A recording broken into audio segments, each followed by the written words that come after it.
অধিকাংশ ইমামরা জাহান্নামে যাইব। আর ইমাম সাহেবের পুঞ্জি তো একটাই, শুধু ইমামতি করা। ইমামতি ছাড়া কিচ্ছু করতে পারবো না, কারণ সে একটা গরুর খামার নাই, তার না একটা ব্যবসা। সে ইমামতিটারে খুব সম্মানের পুঞ্জি মনে করছে। ইমামের ঘর চলে না। বাস্তব কথা ভাই, কষ্ট পায়েন না। কষ্ট পাইলে আমি বলবো, ইমাম সাহেবের স্ত্রী ভালো একটা জামা পরতে পারে না, বাচ্চাটারে ভালো একটা শিক্ষা প্রতিষ্ঠানে পড়াইতে পারে না, আর ইমাম সাহেব ইস্তারি দিয়ে পাঞ্জাবি পইরা পইরা ঘুরে। আরে বাবা রে বাবা, আপনি হক কথা বলতে পারেন না, কারণ আপনার চাকরি চলে যাইব, আপনি ভয় পান। আজকে যদি আপনার একটা গরুর খামার থাকতো, পাশাপাশি একটা ব্যবসা থাকতো, আপনি হক কথা বলতেন, আপনি ডরাইতেন না যে আমার ইমামতিতে বাদ দিবে, কোনো সমস্যা নাই, আমার আলাদা আরও ব্যবসা আছে।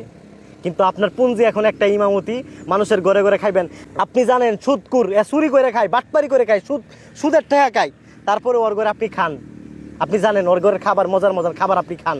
এগুলোকে আল্লাহর কাছে হিসাব দিতে হইব না ইমাম সাহেব? হ্যাঁ, এগুলোকে হিসাব দিতে হইব না?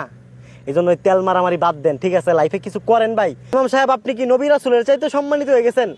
আল্লাহ যত রসুল পাঠাইছেন, যত নবী পাঠাইছেন, প্রত্যেকটা রাসূল, প্রত্যেকটা নবী ছাগল চড়াইতেন, বকরি পালতেন, নামাজের পর মসজিদে বসে থাকতেন না। আপনি তো বসে থাকেন, আপনি তো কিচ্ছু করেন না। আপনার তো কোনো প্ল্যান নাই। আপনার খাইতে পারলে আর চলতে পারলেই চলে, ভালো ভালো খাইতে পারলেই চলে, ঠিক আছে? প্রত্যেকটা নবী রাসূল কষ্ট করছেন, প্রত্যেকটা সাহাবী কষ্ট করছেন, তারা তো নামাজ বাদ দেন নাই।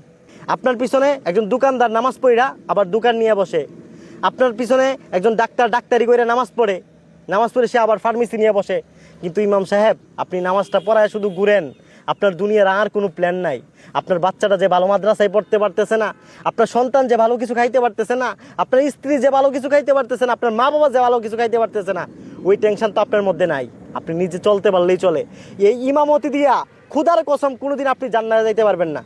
কারণ রাসূল, নবী কেউ বলে নাই যে শুধু ইমামতিটারে পেশা মনে করে নামাজ পড়াও আর ঘরের মধ্যে বসে থাকো, রুমে বসে থাকো, এটারই পেশা মনে করো। এই ইমামতি দিয়ে জান্নাতে যাইতে পারবেন না। আমার গালি দিলে দেন, যা পারেন তা কোন, আমি জানি গালি দিবেন, দেন, সমস্যা নাই।